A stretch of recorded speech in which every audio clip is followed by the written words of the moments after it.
میں نے کہا میں آپ کی امی کے لیے روٹی بنا رہی تھی، اتنا غصہ کرنے کی کیا ضرورت ہے؟ میرے شوہر نے مجھ پر غصہ کرنا شروع کر دیا کہ آدھے گھنٹے سے میں آیا ہوں اور تم مجھ سے یہ نہیں پوچھ سکتے مجھے پانی چاہیے یا نہیں؟ جاؤ پہلے میرے لیے کھانا لاؤ۔ میں نے کہا میں تو آپ کی ماں کی خدمت کر رہی ہوں، آپ کو تو خوش ہونا چاہیے۔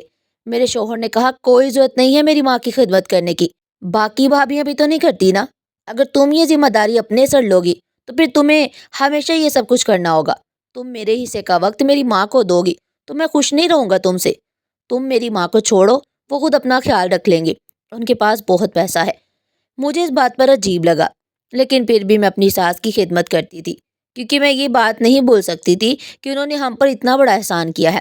اگر اس وقت وہ انکار کر دیتی اور شور مچا دیتی تو آج ہماری عزت محلے میں 2 ٹکے کی بھی نہ رہتی۔ یہ لوگ دوسرے شہر میں رہتے تھے، اسے میرے کسی بھی خاندان والے کو یہ نہیں پتا تھا کہ اپنی بہن کی جگہ میں رخصت ہوئی ہوں۔